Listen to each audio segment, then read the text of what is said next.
Hi, and welcome to Banking Part 4.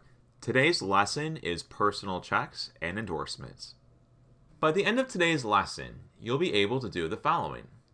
Identify the different parts of a personal check, complete a personal check, endorse a personal check, and learn how to remotely deposit a check using a smartphone. Now, there are some words that you need to understand first before you are filling out a check for the first time. A personal check is a written form that states the exact amount of money that should be withdrawn directly from the payer's account. There's two people involved when a check is cashed or deposited. Number one is the payee. The payee is the person who is receiving the check. This person will be taking the check and either cashing it or depositing it. Show me the money! The payer is the person who wrote the check out and is given it to the payee. The funds will be coming directly out of the payer's bank account. There are two sets of numbers that appear on a check that you should be aware of. One of those sets of numbers is a routing number. A routing number identifies the bank or credit union that the account holder belongs to. It's 9 digits long and can sometimes be required when you get hired for a new job and your employer would like you to have your paychecks deposited directly into your account. The second set of numbers that you should be aware of is the bank account number. This also appears on the check, and this identifies the payer's bank account where the money will come directly out of. In front of you, you can see an example of a personal check. Ooh, pretty colors. On the upper left corner, we have personal information. Personal information generally includes your full name and your street address. On the upper right corner, you can see the check number. Check numbers are in chronological order, and therefore, since this is check number 2008, once this check is filled out, torn out of the checkbook, the next check that we should see should be 2009. Duh. On the bottom left corner, this is where we see the routing number. Next to the routing number, we have the bank account number. And once again, the check number appears not only in the upper right corner, but next to the bank account number. So when this check is given to a bank teller, for example, they will scan this check through the machine, and the machine will read the routing number, the bank account number, and the check that was used to fill out. Now, when you fill out your check, you should always start from top and work your way down to the bottom. You'll notice the first thing that you fill out is the date. The date, as we can see, looks to kind of be in cursive writing, but you can fill out a check in cursive handwriting or using print. However, you should never fill out a check in pencil. Hey look, in the sky, it's Captain Obvious! Always use permanent ink. After you've filled out the date, you will then have to fill out the payee. In this example, Best Food Supermarket is who we are making our check out to. After you've included the payee, you have to enter the amount on the check that you wish to pay. You'll see that the amount is written in numbers. After you've written the amount in numbers, you need to write the amount again, but at this time, the amount is written in words. Pay close attention to how these words are labeled. In this example, the amount is for $25.65. You'll notice it's written 25 and 65 over 100. Anytime you have cents, the amount in cents should always be written over the number 100 because there are 100 pennies in a dollar. If there were no cents at all, you would just simply write 2 zeros over 100 Or you could write XX over 100.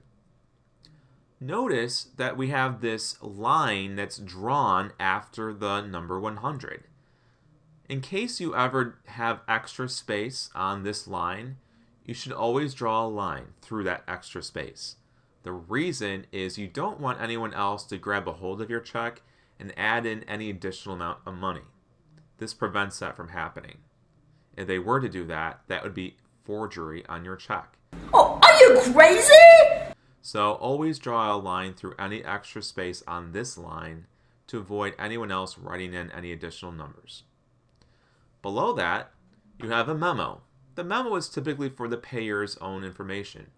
For example, John Smith went to Best Food Supermarket to buy snacks for a party. So in case John Smith ever forgot why he wrote this check, in case he were to look at it in the future, he would remember exactly why this check was filled out.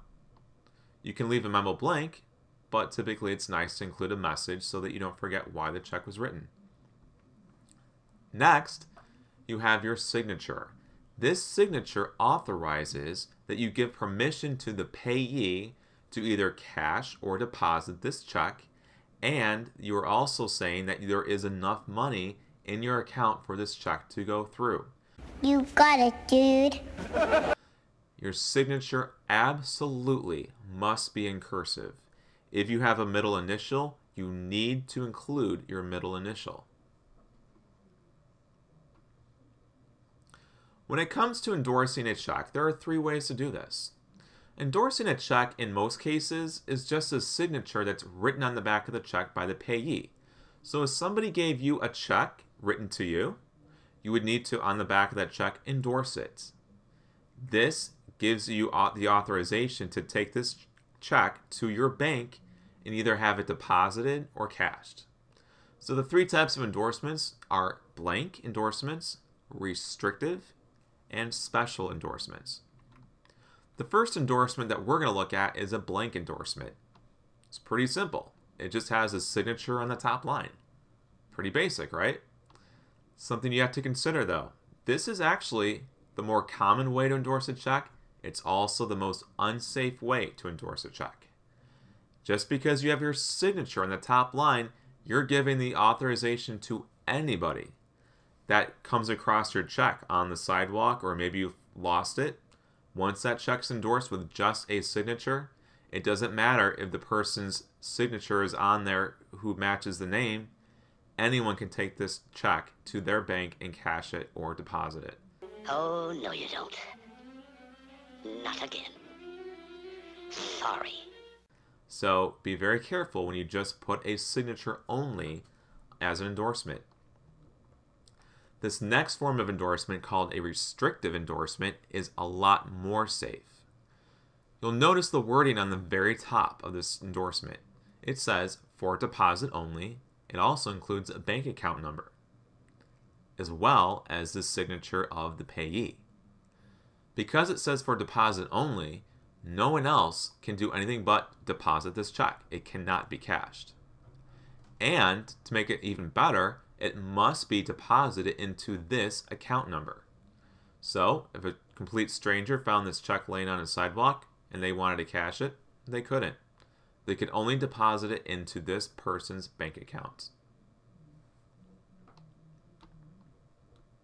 The last form of endorsement is a special endorsement. Sometimes, whenever you receive a check, maybe you don't want to hold on to it and you'd rather give it to somebody else instead. Maybe you owe your best friend some money for something else. So in this case, in our example here, you'll notice that the top line of this endorsement is left blank. On the second line, we see the wording, pay to the order of, and then the third line, we see a signature. This signature is the name of the person that you want to give your check to use. So instead of keeping this check that was made out to you, you can give it to somebody else. So that is why on the third line we see a signature that's not you, but it belongs to someone else.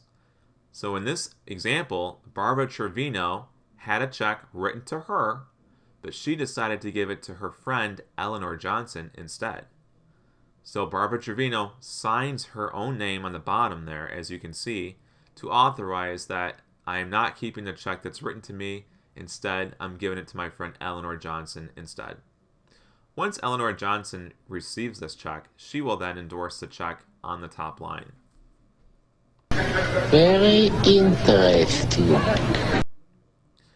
Now, things have changed in the recent years. Due to smartphones, the form of depositing a check has completely changed. It used to be that if you wanted to deposit a check, you would have to physically walk into a bank and give it to a bank teller to deposit it into your account.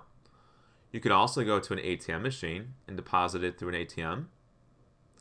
But now, due to smartphones, we can now take a picture of a check written to us, and that picture is uploaded to your smartphone and sent directly to your bank. You don't even have to walk into a bank. It's convenient, it's easy, and it's a new form of technology that we can all get used to. Look at the following video to see exactly how easy it is. Endorse the check, enter the amount, and snap photos of each side of the check. Mobile Deposit does the rest, with no trip to the branch or ATM required. Best of all, you can use Mobile Deposit anytime, day or night. How's that for convenient?